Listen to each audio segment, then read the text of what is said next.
நயன்தாராவுக்கும் சுந்தர் சிக்கும் பயங்கர மோதல். பாதியில் நின்று போன மூக்குத்தி அம்மன் 2 படப்பிடிப்பு. விரிவான செய்திகள் உள்ளே. தமிழ் சினிமாவில் லேடி சூப்பர் ஸ்டார் என்ற ஆணவத்தோடு சுற்றுபவர்தான் நயன்தாரா. தன்னை விட்டால் இங்கு அழகான நாயகிகள் யாரும் இல்லை என்ற திமிரும் உண்டு. இவர் யாரையும் மதிக்க மாட்டார். ஆனால் இவரை அனைவருமே மதிக்க வேண்டும் என்று எண்ணக்கூடியவர். எந்த விழாக்களுக்கும் கலந்து கொள்ள மாட்டார். காரணம், நான் லேடி அஜித் அப்படின்னு சொல்லக்கூடிய அளவுக்கு திமிரு. அஜித் எப்படி எந்த விழாக்களிலும் கலந்து கொள்ள மாட்டாரோ அதே போல நயன்தாராவும் அவர் நடித்த பட பூஜை விழா, ஆடியோ லான்ச் மற்றும் ப்ரமோஷன் எதிலும் கலந்து கொள்ள மாட்டார். சம்பளம் வாங்குகிறோம், நடிக்கிறோம், அதோடு செட்டில் ஆகி விடுகிறோம் என்று இருக்கக்கூடிய நயன்தாரா மூக்குத்தி அம்மன் 2 படத்தின் பூஜை விழாவில் கலந்து கொண்டார். அதுவும் எப்படி, 9:30 மணிக்கு வீட்டிலிருந்து வந்தவங்க 2.5 மணி நேரம் கேரவனில் உட்காந்துட்டு 11 மணிக்கு பூஜையில் கலந்துக்கிட்டாங்க.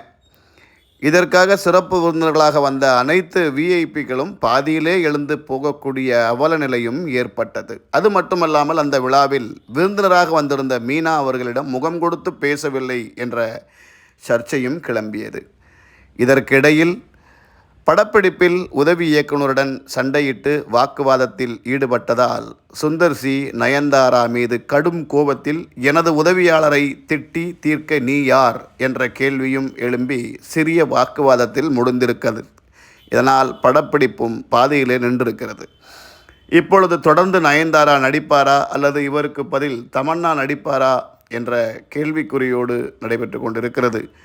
நேற்றைய தினம் பேட்டியளித்த சுந்தர் சியின் துணைவியார் குஷ்பு அவர்கள், அப்படி எதுவும் நடைபெறவில்லை, நாங்கள் சுமூகமாகத்தான் இருக்கிறோம், எல்லாரும் பொருளியை கிளப்புறாங்க, மீடியாக்காரங்க வேணுனே பொய் சொல்கிறாங்க அப்படியெல்லாம் பதிவு போட்டிருந்தாங்க. ஆனால் படப்பிடிப்பு பாதியில் நின்னது ஊருக்கே தெரியும். இந்த படத்தை ஆரம்பித்த நாள்லேருந்து இன்றைக்கு வரைக்கும் பிரச்சனை தான். டைட்டில் கார்டு முதல்ல இந்த படத்தில் மூக்குத்தி அம்மன் 1 ஆர்ஜே பாலாஜி நடிச்சிருந்தார். இதுக்குள்ளே வேல்ஸுக்கும் இவங்களுக்கும் சின்ன சின்ன வாக்குவாதங்கள் இருந்துச்சு. பட் அதையெல்லாம் தாண்டி பட பூஜை நடத்தி படப்பிடிப்பு நடத்த முடியாத அளவுக்கு கதையின் நாயகி செய்கிறார் என்றால் இந்த படத்துக்கு இன்னும் என்னென்ன பிரச்சனை வரப்போதோ அப்படின்னு தெரியல. இது மட்டும் இல்லாமல் ஒரு அம்மன் படத்தில் நடிக்கும்போது விரதம் இருந்து நடிக்கணும். ஆனால் அந்த பூஜை விழாவில் கலந்து கொண்ட நயன்தாரா அங்கேயே கறிவிருந்து உண்டார் அப்படின்ற செய்தியும் பரவலாக பேசப்பட்டுட்டு வருது. இன்னொன்று, சுத்தபத்தம் இல்லாமல் வந்தாரா அப்படின்ற கேள்வியும் எழுப்பப்பட்டிருக்கிறது. அம்மன் படம் அப்படின்னாலே பயங்கரமாக விரதம் இருந்து நடிக்கணும். இது எல்லாருக்குமே தெரியும். நம்ம குஷ்பு கூட சில படங்களுக்கு விரதம் இருந்து நடிச்சிருக்காங்க. அப்படி இருக்கும்போது அம்மன் படத்தை அம்மனமாக தான் வருவேன், இப்படி தான் நடிப்பேன், அப்படி தான் இருப்பேன், நான் கறி சோறு தும்பேன் அப்படின்லாம் இருந்தால் அந்த அம்மனே பார்த்துக்கிட்டு சும்மா இருக்க மாட்டாங்க. அதுக்கான தண்டனையை கொடுத்துருவாங்க. இது அனைவருக்குமே தெரியும். இப்பொழுது வேகமாக பரவி வரும் செய்தி என்னவென்றால், இந்த படத்திலே தமன்னா தான் நடிப்பார் அப்படின்னு சொல்கிறாங்க. என்னை பொறுத்த மட்டில் கேட்டால் தமன்னாவை விட நயன்தாராவை விட குஷ்புவோ அல்லது மீனாவோ நடித்து விட்டு செல்லலாம். ஏனென்றால் அன்றைய காலகட்டங்களில் அம்மன் வேடங்களுக்கு பொருத்தமாக இருந்தவர்கள் குஷ்புவும் மீனாவும். மீனாவுக்கு ரொம்பவே பொருத்தமாக இருக்கும். நயன்தாராவை விட எந்த விதத்திலும் குறைவில்லாதவர் மீனா. அப்படி இருக்கும்போது இவர்களை விட்டுவிட்டு இன்று தமன்னாவையோ இல்லை நயன்தாராவை கெஞ்சுவதையோ ஏன் தொடர்ச்சியாக செய்து கொண்டிருக்கிறார்கள் என்று தெரியவில்லை. நாமெல்லாம் தலையில் தூக்கி வைத்து ஆடப்போய்தான் நயன்தாராவுக்கு இவ்வளோ திமிரே வந்துச்சு. இவங்களை விட்டால் வேறு ஆளே இல்லைன்னு அவங்க நினச்சிக்கிட்டு இருக்காங்க. அதே மாதிரி தான் திரையுலகமும் நினச்சிட்ருக்கு. ஆனால் அப்படி கிடையாது. அழகானவர் உங்கள் கண்ணெதிரே இருக்கிறார், நீங்கள் அவர்களை கண்டுகொள்வதில்லை. நயன்தாரா நடித்தாதான் படம் ஓடும் அப்படின்னா அப்போ வெளியாகிற எல்லா படத்துலையுமே நயன்தாராவை போட வேண்டுமே, ஏன் போடலை? இன்றைக்கி 1 கோடி 2 கோடின்னு ஆரம்பித்து 15 கோடி சம்பளம் வாங்கக்கூடிய அளவுக்கு நயன்தாராவை உயர்த்தியது யார்? எல்லாம் இந்த திரை உலகினர் தான்.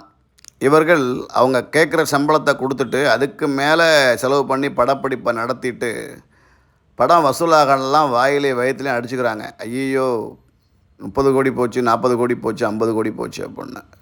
நீங்கள் ஏன் சம்பளத்தை ஏற்றுறீங்க? போட்டி போட்டு ஒருத்தங்க மாற்றி ஒருத்தங்க போய் புக் பண்ணுறீங்க, அவங்க சம்பளத்தை ஏற்றுறாங்க. இந்த சம்பளம் தான் தருவேன், வேணா வாங்க, இல்லைனா விட்ருங்க அப்படின்னு பேசுனீங்கன்னா ஆட்டோமேட்டிக்காக சம்பளம் ஏறாமலே இருக்கும். சமீபத்தில் வெளியான அஜித் சாரோட படம் 350 கோடி செலவில் எடுக்கப்பட்ட படம் 150 கோடி தான் கலெக்ஷன் ஆச்சு. 200 கோடி யார் தின்னப்பாடு? யாருக்கு லாஸு சொல்லுங்கள் பார்ப்போம்.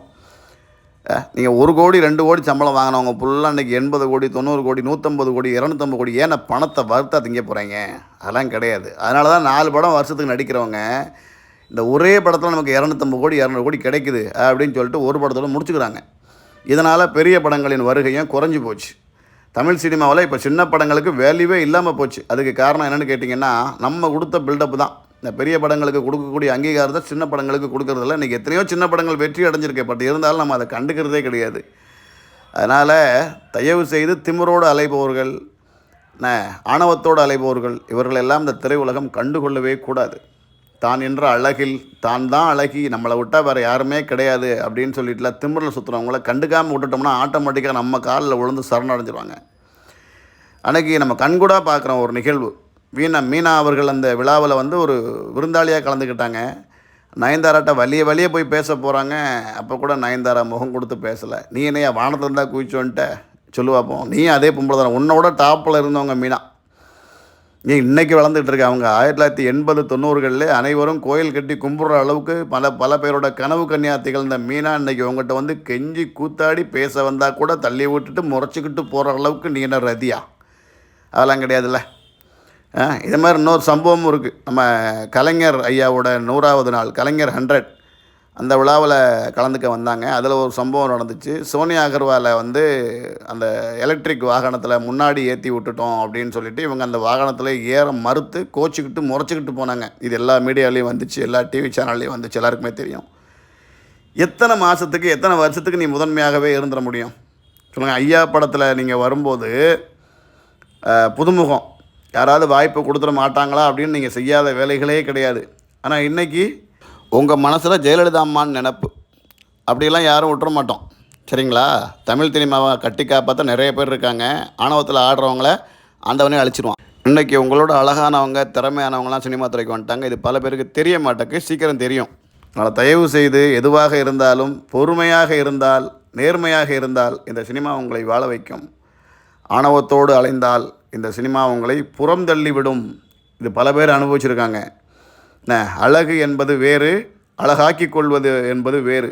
நீங்கள் அழகெல்லாம் கிடையாது. உங்களை அழகாக்கி கொள்ள நேரம் வீணடித்து பல உதவியாளர்களை உதவிக்கு அழைத்து வந்து தேவையில்லாத பந்தாக்களை செய்து நான் ஒரு அழகானவர் என்று காட்டிக்கொள்கிறீர்கள். தாங்கள் அழகுதான் இல்லைன்னு சொல்லலை, அதை நாங்கள் சொல்லணும், நீங்களே சொல்லிக்கக்கூடாது. அதனால் முதல்ல ஆண்களை மதிக்க கற்றுக்கோங்க. அதுக்கப்புறம் நீங்கள் எப்படிப்பட்டவங்க அப்படின்னு நாங்களே உங்களை உயர்த்தி மேலே தூக்கி பிடிப்போம். உங்களுடைய விழாவுக்கு, உங்களுடைய பட ப்ரமோஷனுக்கு பல பேர் வந்து விஐபிகள்லாம் காத்திருக்கும்போது எவன் வந்தாலும் நான் மதிக்க மாட்டேன் அப்படின்னு சொல்லிட்டு 40 உதவியாளரோட, அதாவது இன்றைக்கி சிஎம் சார் கூட 6-7 உதவியாளர் தான் இருக்காங்க, அதாவது பாடிகார்டு. ஆனால் இந்த அம்மா நயன்தாரா அம்மா வந்தாங்கன்னா கிட்டத்தட்ட ஒரு 30-40 பேர் வராங்க. கூடயே மேக்கப் மேன் 6 பேர் வராங்க. ஏன் ஒரு 5000 ஸ்கொயர் ஃபீட்டில் பில்டிங் கட்டுறவங்க கூட பட்டி பார்த்து பெயிண்ட் அடிச்சதுக்கு 4 பேர் தான் ஏன் வச்சுருக்கான். ஆனால் உன் முகத்தில் ஆல்ட்ரேஷன் பண்ணி அந்த பட்டி பார்த்து மேக்கப் பண்ணுறதுக்கு எத்தனை பேர்? 10 பேர் வராங்க. இதெல்லாம் யார் வீட்டு காசு? நாங்கள் கொடுக்குற காசு, நாங்கள் உழைக்கிற காசு, எங்கள் மக்கள் வேர்வை சிந்தி ரத்தம் சிந்தி சம்பாதிக்கிற காசு. இதில் வரக்கூடிய வருமானத்தில் உங்களுக்கு கோடி கோடியாக பணத்தை கொடுத்து நீங்கள் ஆணவத்துலேயும் ஆணாதிக்கத்துலேயும் ஆடுவீங்க. நாங்கள் அதை பார்த்துக்கிட்டு சும்மா இருக்கணும். அதனால் தமிழ் சினிமா இன்று கேடுகெட்டு போவதற்கும் வீழ்ச்சி அடைந்து போவதற்கும் யார் காரணம் என்றால், ஒருவர் மாற்றி ஒருவர் புக் பண்ணுவது தான், அதிகமாக சம்பளத்தை ஏற்றி கொடுக்கறது தான். அதுலேருந்து முதல்ல நீங்கள் திருந்துங்க, தமிழ் சினிமா உருப்படும்.